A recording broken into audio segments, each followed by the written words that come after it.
What really happened to the Grimes sisters, Barbara and Patricia, on that fateful night of December 28, 1956? The sisters, aged 15 and 12, had gone to the Brighton Park movie theater to watch Elvis Presley's film Love Me Tender, a movie they had already seen 11 times. As they left the theater, they vanished into the night, leaving behind a trail of unanswered questions. Their disappearance would spark one of the largest and most extensive searches in Chicago's history. The sisters' last confirmed sighting was at the Brighton Theater, where they had stayed to watch the second screening of Love Me Tender. A school friend, Dorothy Weinert, had seen them at the movie theater, but after the film ended, they seemed to have disappeared into thin air. Their parents, Joseph and Loretta Grimes, reported them missing when they failed to return home, sparking a frantic search effort. As the search for the sisters intensified, hundreds of police officers were assigned to the case, and over 15,000 flyers were distributed to local homes.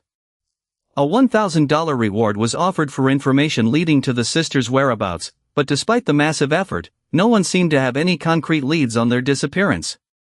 The investigation was led by the Chicago Police Department, with the help of the Cook County Coroner's Office. The sisters' bodies were discovered 25 days after their last confirmed sighting, on January 22, 1957, alongside a deserted road in Willow Springs. The bodies were found by a construction worker named Leonard Prescott, who had been working in the area. The discovery of the bodies sent shockwaves through the community, and the investigation into their deaths began in earnest. The autopsies performed on the sisters revealed that they had died from a combination of shock and exposure, with Barbara having sustained injuries to her chest, and Patricia having injuries to her face and head. The pathologists determined that the sisters had most likely died within approximately 5 hours of the time they had last been seen alive. As the investigation continued, numerous individuals came forward claiming to have seen the sisters alive in the weeks between their disappearance and the discovery of their bodies. However, these sightings were never confirmed, and the official time of death was disputed by Harry Gloss, the chief investigator for the Cook County Coroner's Office. The case remained a mystery, with many questions still unanswered. One of the suspects in the case was Edward Bedwell, a 21-year-old semi-literate man who had been evicted from his family's home in November 1956. Bedwell had been working as a part-time dishwasher in a Chicago Skid Row restaurant and had been arrested and subjected to interrogation for 3 days. However, despite the intense scrutiny, Bedwell was never officially linked to the sisters' deaths.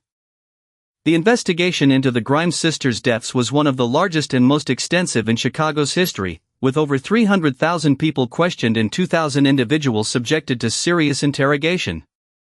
Despite the massive effort, the case remained unsolved, and the sisters' deaths continued to haunt the community. The search for justice would go on for years, but the truth behind the Grimes sisters' tragic fate may never be fully known. The Grimes sisters case would become a notorious and infamous crime in American history, with many theories and speculations surrounding their deaths. The case would also lead to changes in the way missing persons cases were handled, with a greater emphasis on swift action and thorough investigation. The legacy of the Grimes sisters' lives and deaths would continue to be felt for generations to come. In the end, the Grimes sisters case remained a mystery, with many questions still unanswered. The official cause of death was listed as murder, but the specific means of death was listed as secondary shock resulting from exposure to low temperatures.